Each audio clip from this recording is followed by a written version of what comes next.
everyone, I hope you're staying safe and staying well, and it's my privilege again to be able to bring you a word again today. Hope that's going to be a help and an encouragement to you. Do you feel sometimes people are not listening to you? Do you get that situation sometimes, you're talking to somebody and you think they're not really listening to me, they don't know what I've said, and it's really just going over them, and that can be quite annoying if you're talking about something quite important and they're not really listening to you at all. I expect Jan can feel like that sometimes when she starts talking to me about Avon, and it just goes over me. But I hope she's not going to watch this, but we can get in that situation where we just feel people are not taking a lot of notice of what we're saying. And then sometimes I suppose it's like that with God, when we pray and we've been into prayer meetings or we pray for different situations or whatever, and you think, has God really heard me? Is God gonna answer my prayer? And sometimes you think, God, where are you? And I suppose we've all been in those situations, in those droughts where God can seem a million miles away, and you think, God, you know what I'm going through, you know this need, you know that situation.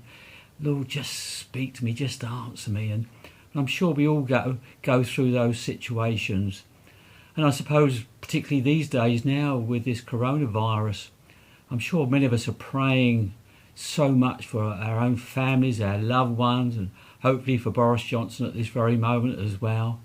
And that we're really praying to God, and sometimes we think, Lord, are you even in this crisis, are you conscious of your people praying to you? But I want to bring you a word this morning that's going to bless your heart today. And it's from Psalm 18, and it's verse 6, and it says, in my distress I call to the Lord. I cry to my God for help. From his temple he heard my voice, and my cry came before into his ears.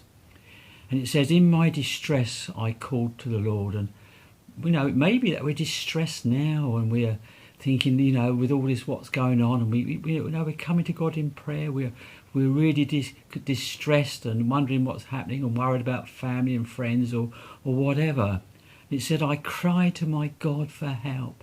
Sometimes we do that. We come to God and we cry to him, God, just be with me, just touch me, do this or whatever it may be, in not just my life but other people's lives at all. But it said, but from his temple he heard my voice. From his temple, not really like in heaven, in the very presence of heaven. Jesus has heard our voice. Our voice goes right into the very presence, into his presence, in the glory of heaven. And it said that my cry came before him into his ears. So not only did it go into heaven, but it goes right into his ears. God does hear our prayers. And if we are praying and praying in faith, God will hear that prayer, and it will go right into heaven, and it will go right to his ear. And, and so God does hear our prayers. So be encouraged. At the moment, if we're wondering if God is listening, if he, whatever it is that we're praying for at this moment, let's be a people who say, yeah, God's heard, God knows. And we know there is power in prayer. And God really will do amazing things if we just leave things with him and trust him and just say, God, here I am, take my prayer, do whatever it is that you need to do, and just glorify your name. So folks, be encouraged. Our God's alive. Our God again is on the throne, and he will hear our prayers, and I believe he will answer our prayers according to his will and purpose, and that which brings glory to his name. So folks, have a good day. The Lord bless you, and keep safe and do those things that are right. God bless. Bye.